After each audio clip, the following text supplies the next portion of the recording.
Hi, I'm Caroline, the youth director at North Cross, and I am here to bring you day 2 of our Rethink Church word of the day reflection. And today's word is wilderness.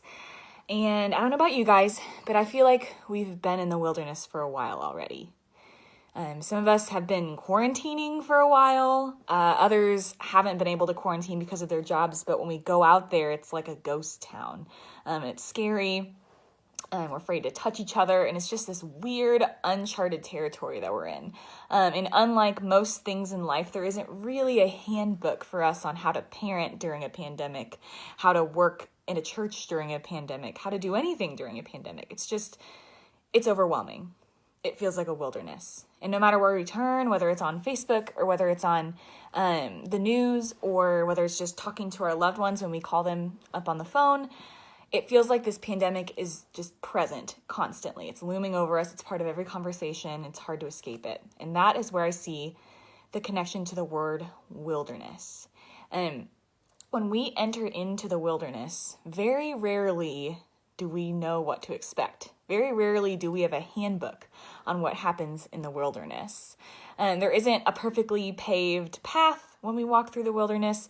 When we enter into the wilderness, we have to trust in something beyond ourselves. And for us as followers of Jesus, that something is God.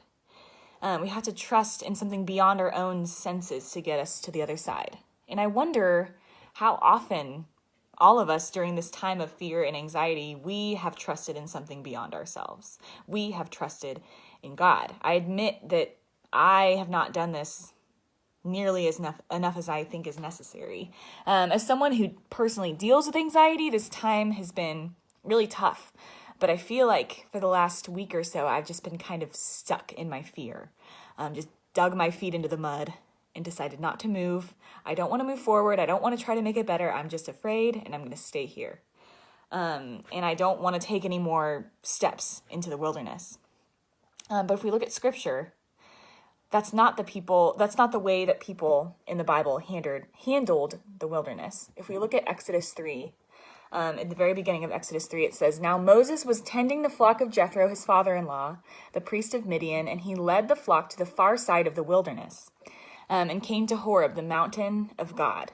There the angel of the Lord appeared to him in flames of fire from within a bush. Moses saw that the bush was on fire and it didn't burn up.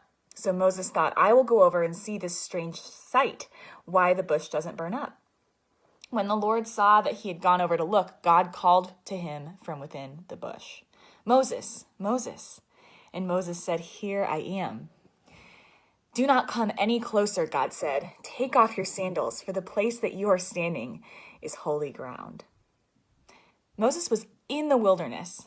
He had just escaped because he had killed an Egyptian slave driver, and God meets him there. And God says, "This wilderness, this place where you are standing is holy ground." So what I see from this and so many other pieces of Scripture is that the wilderness is where we can actually seek and encounter God. The wilderness gives us such an amazing opportunity to encounter God in the midst of the unknown. Our seeking is so true and so earnest and so honest when we're in this place of fear, when they're in this place of the wilderness. And God will show up to us in ways we've never seen before. In Isaiah 43:19, it says, "Behold, I am doing a new thing. Now it springs forth. Don't you perceive it? I will make a way in the wilderness and rivers in the desert." So that's what I pray for you today. I pray that you would seek God in this wilderness and in this season of fear and uncertainty, that you might find him in a new way, in a way that you haven't ever before. God bless you.